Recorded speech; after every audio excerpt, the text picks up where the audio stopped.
All right, good evening. Welcome to Thursday's edition of Champion Sport on Champion 90.7 FM. Welcome one, welcome all. Come closer. Let's have fun together as we bring you the latest in the world of sport, especially bringing you some perspectives of what's happening in the ever-exciting world of sport. Of course, you know that this Saturday from 9 p.m., it will be the final of the 13th edition of the Women's Africa Cup of Nations in Morocco, and thankfully so for the host nation, the part of the final, they will take on perennial champions and of course team chasing La Decima, talking about the Super Falcons of Nigeria.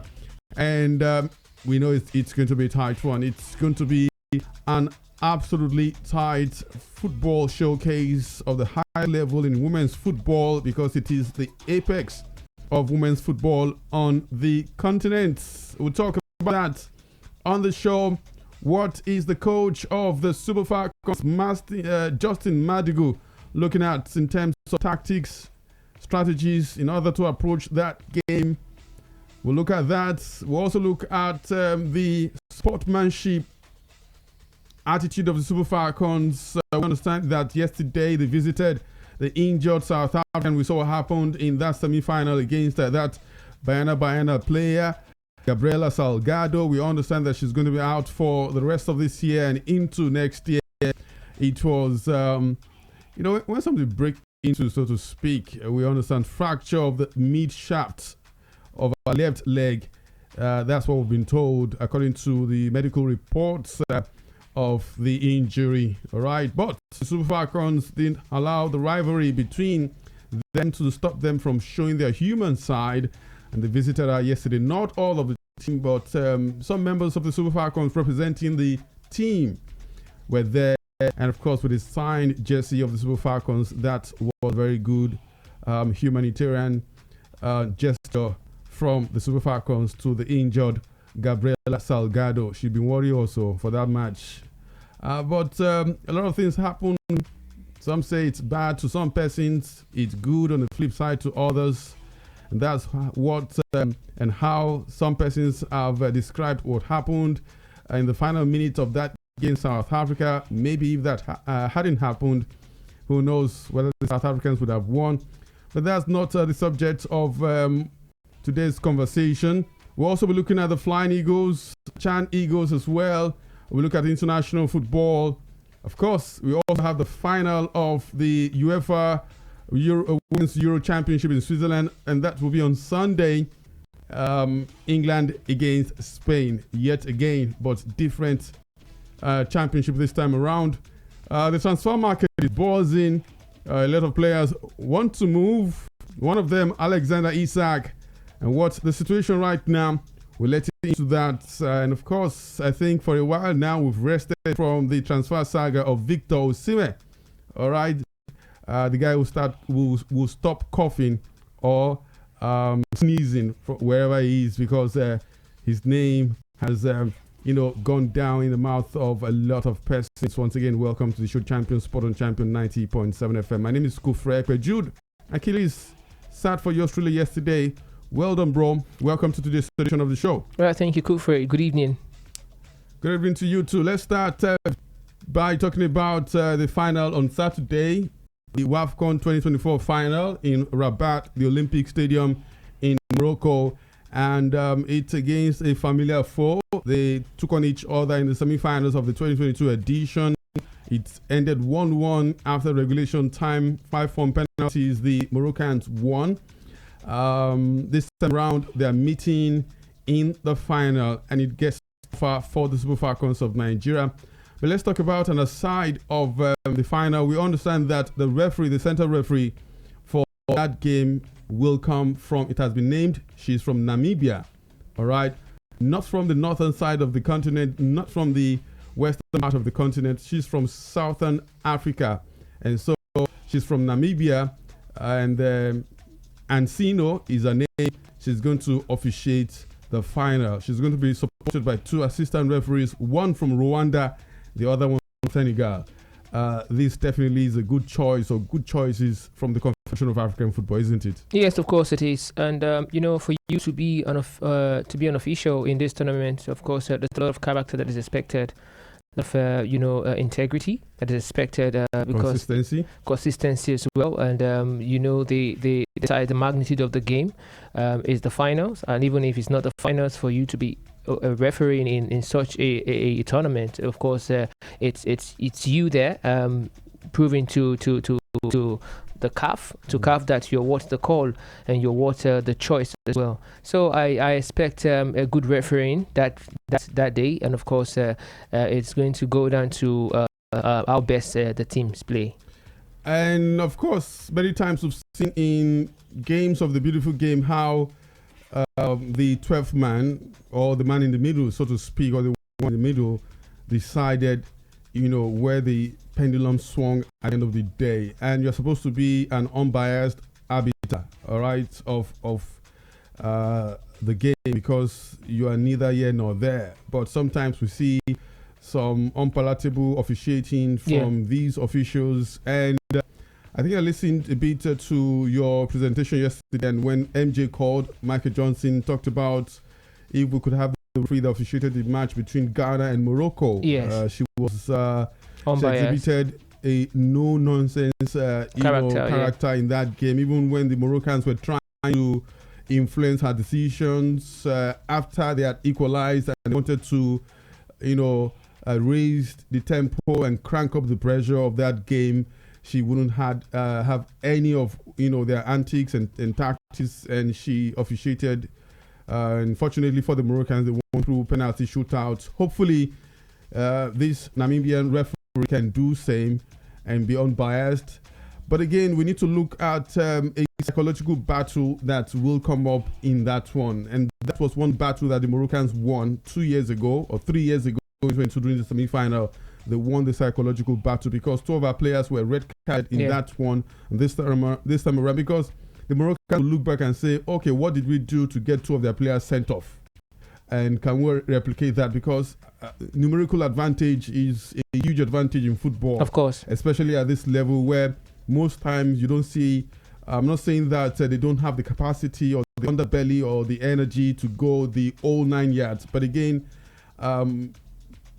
they might get tired quickly in the course of 90 minutes or even extra 30 minutes. So for the Moroccans, they might be thinking, okay, what can we do to work on their psyche and get them to commit to some very hard tackles that can, get them yellow cards. Who knows? And yellow cards, anything can happen. We've seen players receiving 2 yellow cards in a space of 1 minute and they are sent off. So psychological battle is one battle that hopefully, if not the coach, one of the members of the technical staff of the Super Falcons will talk about when they're having their brainstorming session, their tactical session ahead of this game, in order for them to advise the players accordingly. Yes, KUFRE, it is very, very, very important.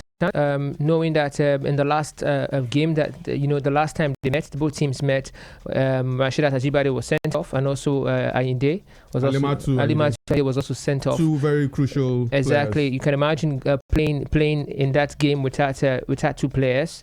You can see the numerical disadvantage for Nigeria, for the Super Falcons at the time. So I think one key advice that should be given to this particular team, going into the final is that they should be very disciplined, in their tackles and also in the way they want to, in their setup as well. It's very, very important for Madugu to tell the girls to be very, very, very disciplined. That's the only way, because when you look at the way the Moroccans are set up to play, it's very difficult not to foul them. I tell you, because I've seen them play. They're a very tactical side, and they're pacey, very fast, athletic, and they're good with the ball. The way they move the ball around, so it's very difficult not to foul them. But it's how you foul them that will result to being carded. So you have to this Super Falcons team, they need to be very, very, very disciplined. I think discipline will do the work. And not allowing them to dominate possession, dictating the game, allowing them to be chasing the ball, for too much. Because sometimes, when you are out of possession and the other team is with the ball, dictating the play, it gets you frustrated and you want to, launch into tackles. We saw that in the game against Morocco too. At some point when they got tired, they became frustrated. And before that goal came and it changed everything. So I think one key advice to the girls would be to be very, very disciplined in that game. And hopefully the girls can understand that it's all or nothing. It's 90 minutes or 120 minutes and a penalty shootout to glory. And so they must stay sharp and fluid for the entire duration of that game until the final whistle of that game. Yeah, cool-headed too. Not start on a high and then drop the tempo and allow the opponent to, have the upper hand. Large time of possession of the ball, because once you have possession of the ball, the propensity to score is there. Other than your opponent, like what we saw against South Africa. I mean, the ascendancy that the South Africans had for a long time was almost going to cost them a second goal, cost the Super Falcons a second goal until that incident happened. And so the Super Falcons must, if they're going to start on a high, on a particular high tempo like they did against the South Africans, like they did against Zambia, because it seems to be a tactic or a tactical approach to that game, they must be able to sustain that tempo. If they know that they cannot sustain that tempo, let them take their chances. That's it. If they're taking their chances against the South Africans, at least 2. Yeah. Then you can then relax and defend for like 30 minutes. Maybe catch 15, them on the break. 15 in the first half, 15 in the second half. It's a tactical approach. Yes. But if you spawn your opportunities and then you allow them to now take possession of the ball for a long period of time, you could go behind in spite of, those opportunities that you had earlier on. So they must watch that. If that was a tactical approach to dominate the first 15-20 minutes of the game, and then they must convert their chances. Let's talk about Justin Madugu. Says that he will assess the opposition first and then determine what tactics would suit the Super Falcons of Nigeria better to deploy in the final, and that's what they've done all through this competition. Against Tunisia, against Botswana, against Algeria. Don't know what he's talking about that, because the result didn't come through. But against Zambia, he did work. We scored 5, didn't concede any. Against South Africa, yes, maybe he did first 15-20 minutes, but it was no man's land, no man's game in the final, the rest of the minutes down to the final minute. So watch the opposition, assess the opposition, and then come up with an appropriate tactical approach for the opposition in the final. What do you think this will be, looking at the gameplay of the Moroccans? Well, Kufre, to be very, very honest with you, when it comes to tactical nows, I don't think I count on Justin Madugu, because I've seen closely that one thing that I've not seen from him in this tournament is that tactical flexibility. When plan A goes flat, you see him clueless. You see him, not making the right calls or decision, and it's not a good one. And when you look at the team play, we're talking about George Vidal, former Spanish women coach, now coaching the Moroccans, and apparently you can see he has imprinted his philosophy in the way the Moroccans play. You just have to love the Moroccans the way they play. Let's forget about we are nationals, we're Nigerians, yes, but when you watch the Moroccans play, you just have to fall in love with the way they play. It's beautiful to watch, and that's what football is about. And for Madugu, I hope he comes up with the right tactics and also makes the right calls, because the most important thing is your reading of the game. Yeah, is how you read the game. Yes, you might come up with the tactics, and your opponent might just pull a surprising one on you. And what happens is that ability for you to think and look at the game. Where am I having where's the weakness of this team that have set up like this that the opponents are exploiting? What am I going to do? Which player can come and fill that void and change the game? Or which player do I need as an offensive player to to pin them back or to contribute to the team? So I think Madugu has a lot of work to do. I lie to you. When it comes to tactically, no, I'm not really trusting Madugu for that. But I just hope that he comes up with the right plan. We saw what it did with, especially the Zambia, the Copper Queens of Zambia. Of course, it was a good game. We saw how the Super Falcons approached that game. So that one, yes, of course, I'm okay with it, but not particularly okay because I tell you, a lot of good that we talk about or positive that we talk about Super Falcons today is also down to the quality of the opponent that they're playing.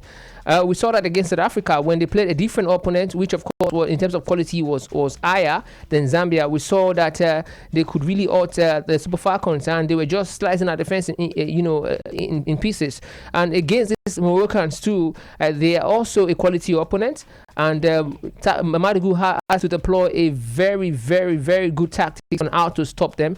Look at how they set up. Look at where they are most offensive and where they pose most threats. Is it in their wings? Is it in their play? Is it in their structure? Is it how they attack? Is it their pace? All of these things he has to put into consideration. And doing this, there must be a balance of how he can also hurt them as well. Because we've got the players. The Super Falcons have said this countless times that they are never short of talent. We have those players that can turn a game, in its head. The likes of Rashida Ajibade, these are game changer. I know Ajibade, Okoronkwo, and even Bisola Babajide, Iozo, these are game changers. So just deploy the right tactics where they can freely express themselves and hurt the opponent where it hurts them. Okay, and I also think that Madugu must, as a matter of approach, deploy more than one attacking outlet. Let us not just depend on Rashidat Ajibade.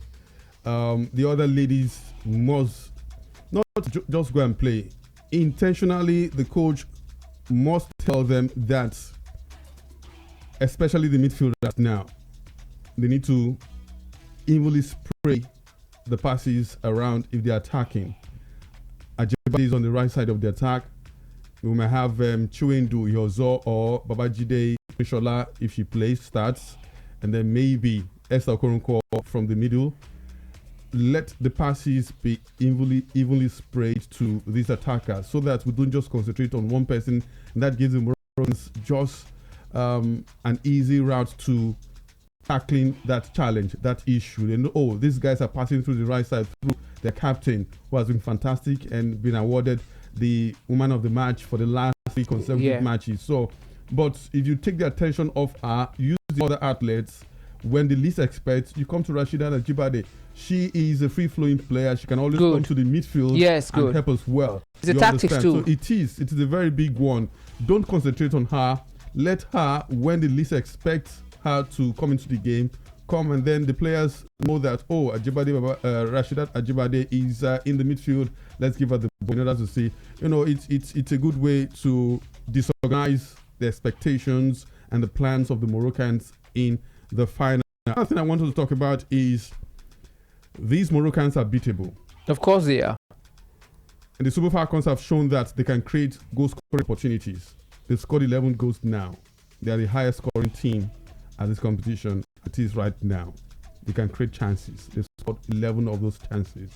The Moroccans have conceded 6 goals in how many matches? 5 matches? Yeah. 5 matches.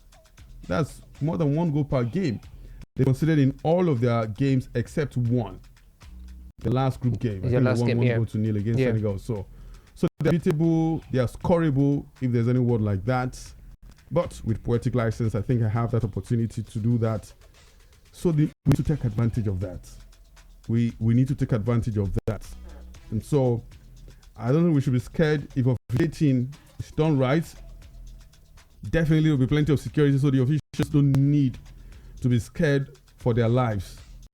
The Moroccans, the fans, the spectators are going to be very wild, quote and unquote, vociferous and all of that.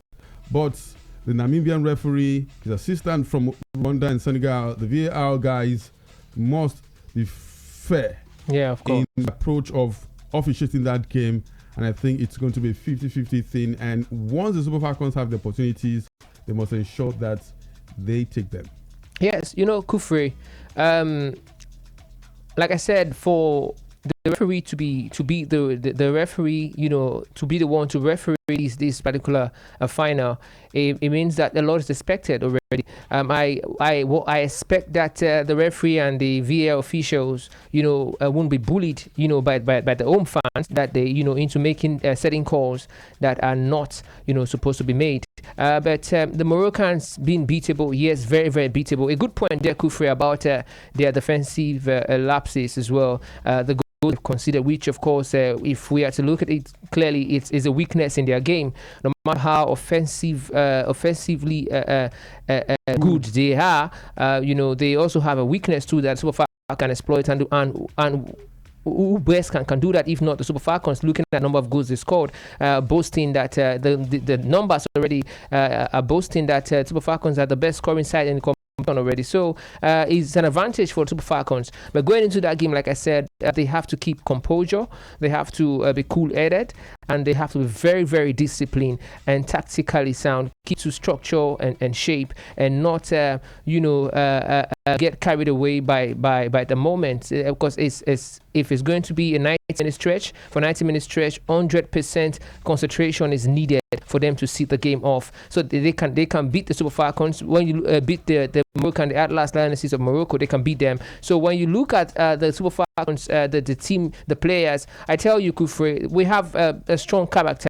We've seen leaders in the team as well, which of course has pushed the team to this fine competition. The likes of Ashley Plumter, she has shown the leadership quality also on the pitch. We've seen the likes of Ohale and Chiamaka Dozie from our goal line. We can see her backing orders and also setting shape in the team. So they can actually beat the Moroccans if they come right, especially with the tactics, with the setup, and with discipline. They can do it.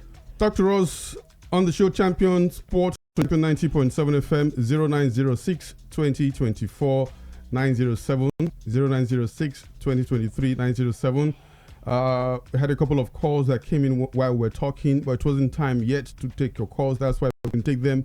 You can call back 0906 2024 907 0906 2023 907 is the number to call us. Let's talk about the Super Falcons as we build up to the final on Saturday. And talking about that, the game is 9 p.m. Jude, we're going to keep VG right here in the live studios of Champion 90.7 FM. We're going to be back. We're going to be right here on Saturday nights to bring you live studio commentary and analysis of the game.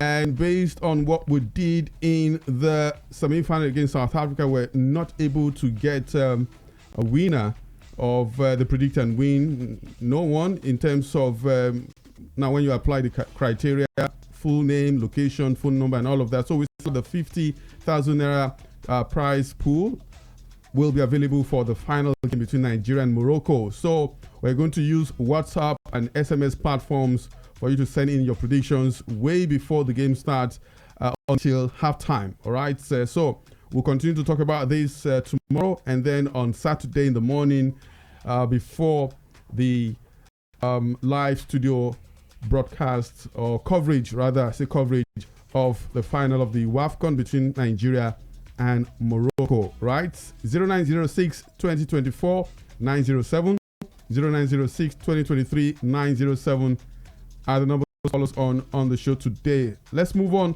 and talk about the Flying Eagles of Nigeria. They played the final of the WAFU Zone B Under 20 Boys Championship yesterday in Accra, Ghana, and it didn't pan out the way we expected. Maybe the better team won. They've been the better team, generally speaking, at the tournament. Talking about Cote d'Ivoire defeating the Flying Eagles of Nigeria 1-0. But before we go to that, let's take this one from... Hello. Hello, good evening. Same right here to you. Welcome to the show, Champion Sport. What's your name and where are you calling us from? My name is Michael from Jacondi. Michael, good to have you. First time you're calling us on Champion Sport? Yes, first time. Yes, yeah, my first time caller. That's good. Good evening, Michael. Yeah. So, I was listening. I wanted to comment on the Super Falcons and Morocco. Please do. Morocco game. Yeah. So I think that we can actually win that match. Because for the Super Falcons, it's going to be like a revenge mission. By what happened the last time we met them, we had 2 players out and they fought. We had a player, Gift Monday, hit a woodwork in that guy. I watched that match. She hit a woodwork, and I don't know why she's not in this team. The coach invited players that are not used to the team. Odega, the girl that has, I don't know her name, with a Malawian mother. Is this somebody who cares for? There's one attacker like that. Yeah. She hasn't played. She's yet to play. Odega is not playing. Assistant to Shola is not playing. So had it been she brought up that Dick Monday, which I think that she's better than these players. In the last match we played, at some point Okoronko was struggling. Towards the ending of the game, she was not really there. Ihezuo was completely exhausted because she really gave her all. She bullied the South African defense, and these players needed to be replaced, but there was nobody. I was asking myself, who will come in? Is the Odega that will come, or the other untested girl? So the coach now need to, after this tournament, by the grace of God, we're going to win it. We should look for a better coach. Tactically, he's not there. He doesn't make changes on time. He's confused. I think he's not. They should get a better coach. He can continue to be an assistant coach, and I wish that we'll be able to win that match come Saturday, and I will also win the prediction on Saturday. Chukudi, when you first called me, I said I wanted to say this is not a football brain challenge. There's nothing to win. I said let me just keep quiet. But now, don't worry. On Saturday nights, we're gonna have 50K for you guys. Just predict correctly, and then you're a winner.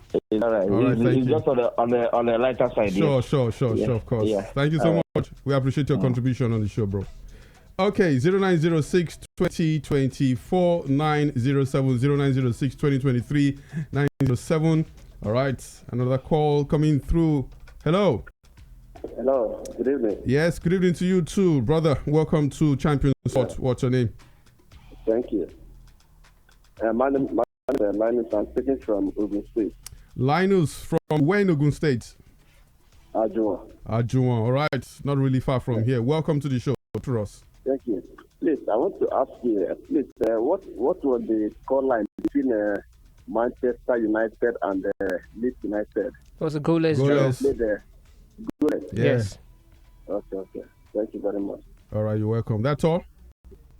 Yes, but I know that our guests are winning the trophy. I get on Saturday. Yes, Saturday night. Yeah, our guests are winning the trophy. Okay. Yeah. Our expectation too. Thank you so much, Linus, for talking to us on the show. 0906 2024 907 or 0906 2023 907. We're talking about Flying Eagles before the calls came through, losing to the Junior Elephants by 1-0. We understand it was a defensive blunder or a goalkeeping blunder, but again, it happens. And basically, by and large, this was a preparatory tournament for the Flying Eagles getting ready for this year's FIFA Under-20 World Cup in Chile. Hello. Good evening. Hello, good evening. Welcome. What's your name? My name is James. I'm calling from Ogba. James, welcome to the show. Good evening, James. For me, I think that match between Morocco and Nigeria is will be tough. Mm-hmm. But I think we need to win the match. One thing that I want to advise our lady that they need to use their chance. Yeah. They need to use their chance. Convert the because chances. if in Morocco mistakenly scores, his problem is another story. So they need to use their chance. Right. Oh, okay. I think you made your point, but I think Network played a fast one on you there. What's his name? James. James, if you can call back, yes, to complete your thoughts. If not, I think we got you correctly there. 0906 24 907 0906 2023 907. Because of time, let's go to. All right. Hello. Hello, good evening, sir. Good evening to you too. Welcome. Yeah, this is Godwin calling from Marlborough, Ogun State. Marlborough, Ogun State. Welcome, Godwin. Thank you very much. You guys are doing a very nice job. Good job. Please keep it up. Thank you. Yeah, I want to wish our girls luck. You understand? Ahead of time. So the match will be taking place on Saturday by 9 p.m. like I had this. Yes. So I see them coming out victorious in that game, but I don't see much goals. You understand? In that match. Maybe at the end of the day, Nigeria is going to carry the day with 2-1 goal difference. Yes, score line. You understand? So for the predict and win, say you want to do on Saturday, is it through this line one is going to send? Yes, it's going to be this line. But just join us from 8 p.m. on Saturday. That's when we're going to open our live studio for pre-game analysis. So join us. We'll let you have the numbers, SMS, WhatsApp numbers, so you have options. Okay. One more thing, please. Yeah. Apart from Victor Gyökeres, which other player Arsenal has been able to buy this transfer market season?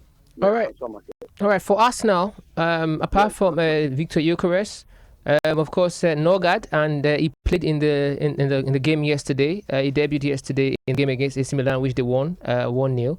And Zubimendi, then Martin Zubimendi, Christian Norgard, then of course Noni Madueke, and the player from Valencia, Muslera. Christian. Yeah, Muslera. Yeah. So as you know, when these players come in, we'll keep updating. Okay. And then I wonder, I saw the future for 2025, 2026, and Arsenal first game is going to be against Man U. Why did they have to do it that way? It's Arsenal's turn. It is Arsenal's turn. So let them take it that way. All right. Thank you, my brother. Please keep. You guys are just too much. Thank you. We appreciate your contribution on the show. 0906 2024 907. Let's talk about the Chan Eagles.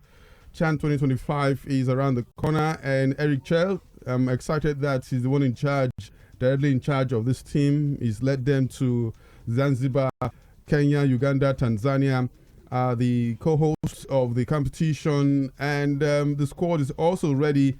But we understand that there are 9 Remo Stars players in there, all right? And I don't know if that's good or not, but I think it's good. The question is, are you thinking what I'm thinking? Perhaps we will see majority of these players start in the game. And a reminiscence of the Egyptian national team at some point that had a lot of players from Al Ahly. Yeah. And so it's easy for these players to play from a united front. I mean, easily know themselves and know positionings and all of that combinations, because they do that a lot at Al Ahly. And if we have something like that from Remo Stars players in the Super Eagles squad at the Chan, why not? But let's take this one. Hello. Hello, good evening. Good evening to you too. Welcome to Champion Sports. Yeah, my name is Sunday. I'm calling from Ableva. Good to have you, Sunday. Talk to us. Yeah, about this ball on Saturday. Yeah. This thing I get opportunity to talk to them. Let them take it as Arsenal Madrid. Let them hear the noise of this Morocco side. I believe God will win. We are going to win it. And the scoreline is 3-1. Wait until Saturday from 8 p.m. All right, for you to make your prediction. Wait until Saturday. All right. All right. Thank you so much. Thanks. We appreciate you. Thank you. It's true. You need to block out or deafen yourself from the noise around, from the distractions around. They're professionals. I mean, they've experienced a lot of this in the past, so they will know how to deal with that. And it also speaks to the first point made the psychological battle not only against the players, but also the environment, the 12th man for the Moroccans, that is the spectators. It's going to be fully packed, and 96% of them will definitely be Moroccans. So hopefully the Super Falcons will do the needful, do right by themselves and by Nigerians by winning La Decima. All right, a lot of Remo Stars players in the Chan Eagles squad to Chan 2025. We're looking forward to see how many of them will start a game, and if it's worth thinking for easy play, positioning, flexibility, movement, understanding of themselves in the squad that will aid success on the pitch. Yes, KUFRE is not just with these selected players.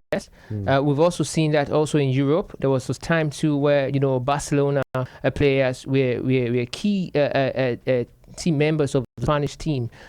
Just a fraction of Real Madrid and other teams made up the entire team of Spain. It was more of Barcelona, and of course we saw how they played, especially the 2010 team, and we saw the connection, we saw the cohesion, we saw how they understood themselves with the movement of the ball. So it's a big advantage. It's a big advantage, but I also like the fact that there are other players as well. It's not just playing with Remo Stars, but other players to understand the philosophy of the coach, to understand how the coach wants to play, his ambition, and how he wants his team to tactically set up, and how he wants his team to technically set up and to approach every game as it comes. I like what Eric Schell is doing so far. I won't lie to you, I'm impressed, and I just hope that we get to see this being mirrored on the pitch with results, matching performances.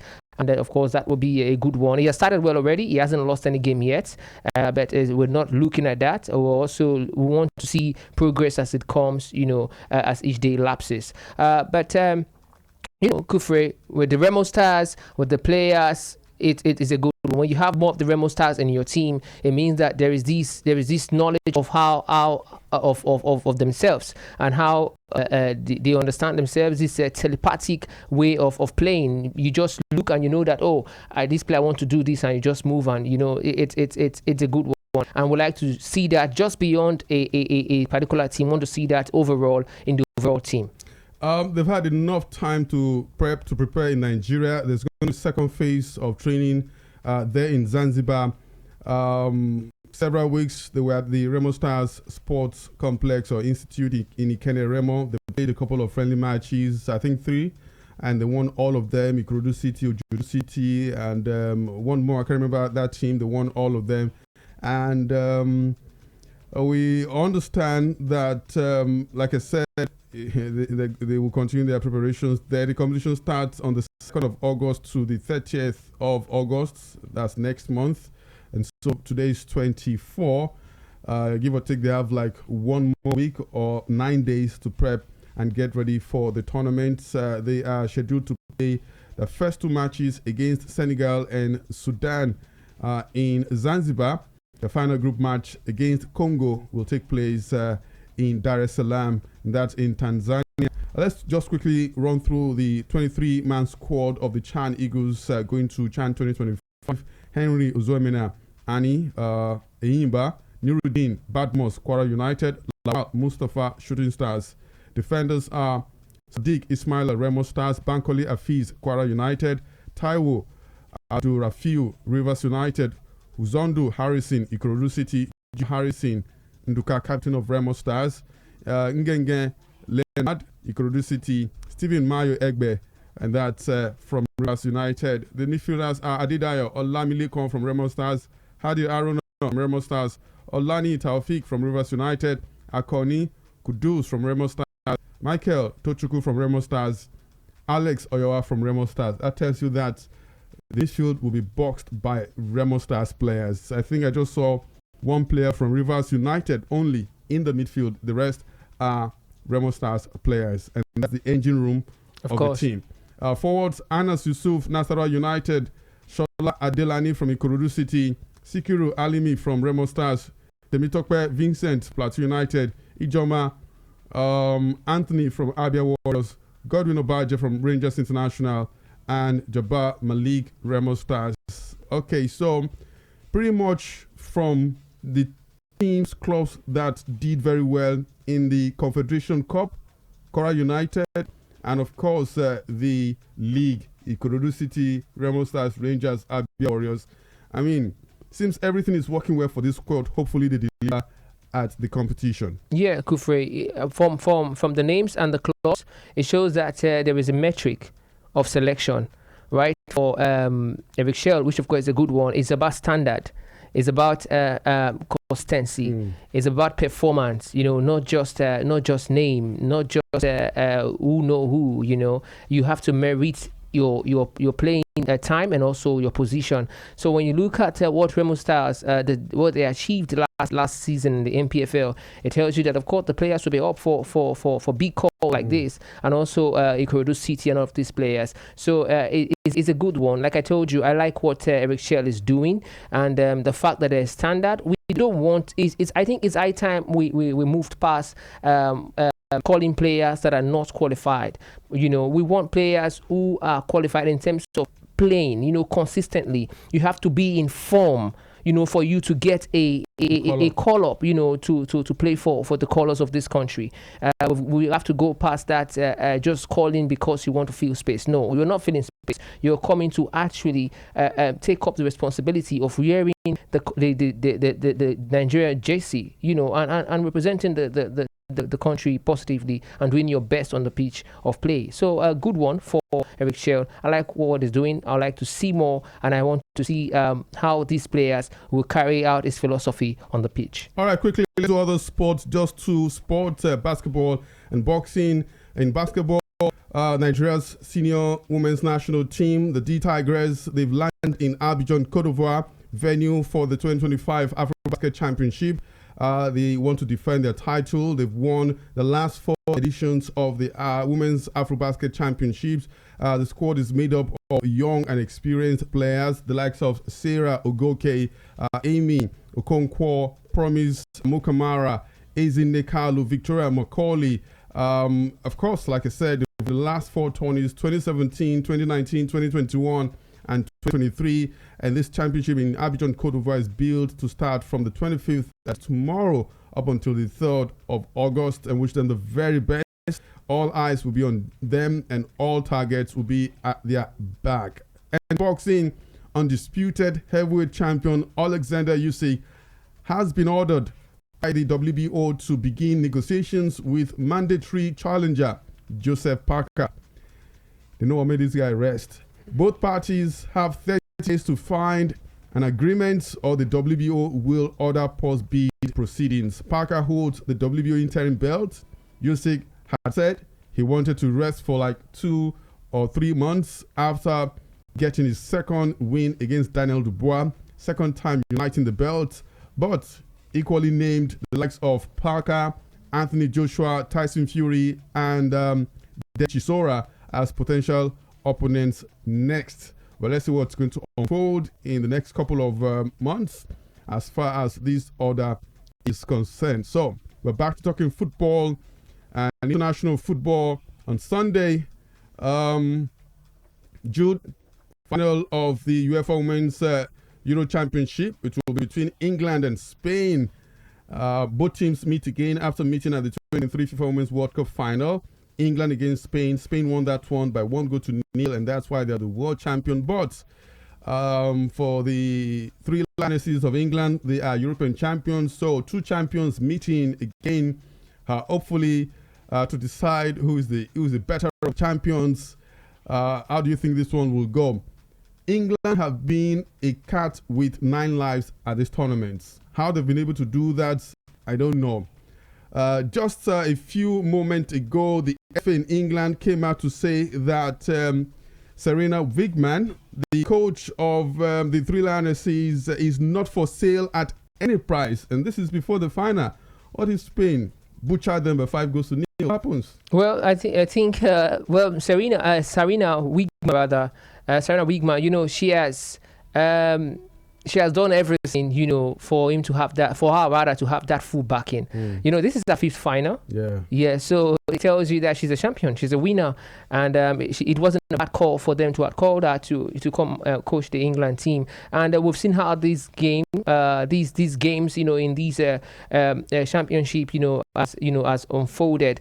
We've also saw our tactical abilities as well. We can't really say that England has been the best of themselves in this competition. They've actually played with a 12th man, which of course is Locke. They've played with Locke, and of course Locke is the 12th man. But who says that Locke is not part of football? It is. But playing against this Spanish side, who has been more of a ruthless team, the best team so far in the competition, scoring goals and also playing very well to merit their victories, is going to be a tough one for England. Spain is not new to England. Of course, they defeated them in the World Cup final 1-0. So they're meeting again. Let's see if they can dethrone England as the defending champion and win this game. All right. I wish them the very best. So we'll talk about this tomorrow, and on Saturday, the final is on Sunday. Let's look at what's been happening in the transfer market. This one is confirmed. Arsenal say they have secured one of the strongest young defenders in European football after completing the signing of Christian Mosquera from Valencia for an initial fee in the region of 15 million euros. The 21-year-old has joined the Gunners on a 5-year contract, which has an option for a further 12 months. Mosquera can play at both centre back and right back and will fill the gap in the squad left by the departure of Takehiro Tomiyasu, who mutually agreed to terminate his contract earlier this month. Arsenal are not the only one in the news for Wolverhampton Wanderers. Yes, they've signed Colombian international John Arias from Fluminense for an initial £15 million. We saw him at the FIFA Club World Cup. The deal includes a further £4 million in add-ons, which includes European qualification. The 27-year-old winger moves to the Molineux on a 4-year deal with the option of a further 12 months. Now, of course, we know that Matthew Cunha left for Manchester United, so they had to bring in a replacement. Brighton, they've lost a player to AC Milan, and that's Pavis Estupiñán. He's joined the Italian side from Brighton in a deal worth £17 million, including add-ons on a deal until 2023. As some of the latest confirmed transfers in the world of sport. But Alexander Isak to stay at the St. James Park or not, he says he wants to move, maybe join Liverpool, but not sure if that's going to be possible with Liverpool bringing in Ekitike. But Alexander Isak wants to explore his options for a move away from Newcastle this summer after missing the preseason tour of Asia. There was also a friendly game that he was not involved in. Can remember the manager had to send him back because he didn't want him to be distracted. He didn't want divided attention from the Sweden international. Newcastle have selected a 30-man squad, but said the Sweden striker misses out with a minor thigh injury. It's understood that some Europe top clubs have been aware that Isak has been looking to take the next step in his career. Quickly, your thoughts on some of this transfer news. All right. Regarding Isak, I think it's in that moment. Of course, he has deserved the attraction that he's getting and also the valuation as well. He has been consistent in the EPL. He's one of the best strikers, in the world, and not just in the colours of Newcastle, but also in the colours of Sweden as well. So he has shown this consistency, and he deserves to leave if he wants to, especially if the right club comes, and also they come with the money, because this is business. Whichever we want to see it is business. I know Liverpool wanted to buy, but the valuation was much, and the valuation was more like to shoot Liverpool off before they opted for Ugo Ekitike, which of course is not a Liverpool player. For Isak, if he wants to go, and I think he can discuss with the club and tell the club if the right calls come, just like we've seen with other players as well, like Ademola Lookman did with Atlanta. When the right calls come, then reach your negotiation, then I can leave. But trying to force your way out, I don't think is the best decision for now. Is in that moment, right? It's in that moment. I understand him. He wants to take the moment. He wants to seize it. And unless the right club comes for me, if not, I think he should stay. No, it was Celtic. It was the game against Celtic. That's where he was sent back. They lost that game 4-0. So for Newcastle and Isak, they can ground the situation and make it a good one for both sides. We also understand that Chelsea are interested, but let's move on and talk about Manchester United. They are set to enter the race to sign RB Leipzig striker Benjamin Sesko. United wanted number 9, but after interest in Liam Delap, Victor Gyökeres and Hugo Ekitike came to nothing. We understand that there's no guarantee new striker before the transfer deadline. However, United's head of scouting, Christopher Bell, used to work at Leipzig and knows Sesko well, while a transfer fee of around £70 million could be enough to get a deal done now. It seems they're running against time to bring in a striker. They have, 2 number 10s in the players that they've signed, Cunha and Mbeumo. We understand that he's looking at playing a 3-4-2-1 formation for next season. Mbeumo, Cunha will be the 2 number 10s and a striker up front. And then we have 4 midfielders for them, Bruno Fernandes. But we'll wait for that first game against Arsenal. It will be an interesting game because the 2 managers, the 2 teams will be filing out their new recruits in order for them to put their noses in front in the English Premier League. Okay, Arsenal or Tottenham Hotspur, 2 North London sides could tempt midfielder João Palhinha away from Bayern Munich. You think we should, it is a serious story, serious news, Arsenal, Palhinha? Yeah, Palhinha is a fantastic player. I thought United But do you still think that there's room? We're talking about Tottenham, maybe yes for Arsenal. There's still room in the midfield for another midfielder? Well, it is a very long season, and what we are failing to understand is that there are plenty of competitions. In the EPL, you have you have the league running. You have the FA Cup. You have the other cup, the Carabao Cup. And you have the Champions League, and games. You have to do this rotation.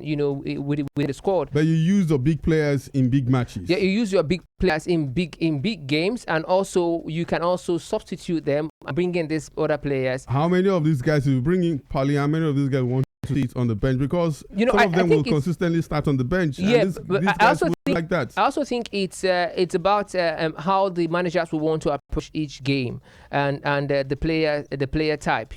For each opponent as well. For Palhinha is a very combative midfielder. We saw him, at Fulham before he made that move to Bayern Munich. He's a very combative midfielder. I loved him even at Fulham. So I was wondering why, when the news of Palhinha coming to United, came up, I was happy because I know that it's a fantastic addition. So if Arteta is going for Palhinha, it's a good decision. And I tell you that Arsenal's midfield will be stocked up. I still think that there's no room for Palhinha or any other midfielder. But then you don't have Zubimendi, Odegaard, Declan Rice, Rino. Who else? Now let's look at it from profile. I want to join Palhinha. Let's look at it from profile. Okay. You just mentioned Zubimendi. You just mentioned Merino. You just mentioned Odegaard, Declan Rice. The only player that looks like that have the profile of Palhinha is Declan Rice. Zubimendi, Merino, and Odegaard, they don't have the profile of Declan Rice. They look more like similar players. Yes, they look more like similar players. And Declan Rice is not as combative as Palhinha. So it's in profile now. Okay. All right. I yield to you. We have about 1-2 minutes before we go on the show. What more can we give you? Arne Slot won the Premier League title after spending £0 because he inherited the squad. Imagine what he's going to do now that he spent over 400. He spent the S in the pounds. and then remove the S from the pounds, remains pound. He wants to pound everyone. I'm telling Next you. season, over £400,000 he spends, and a lot of news still linking Alexander Isak to Liverpool. We also understand that they're also linked to Rodrigo. Yeah. You know, But they just go kill everybody. we have to go. All We have to go on today's edition of the show. Thank you guys for being part of the show today. To all those of you who called in, thank you so much, Jude. As Thank always, you. thank you Thank so you, much, Kofre. Engineer Michael. Thank you for your contribution on the show. Tomorrow, we'll be back right here on Champion Sport from 5 to 6 on Champion 90.7 FM. Have a fantastic evening. Good night.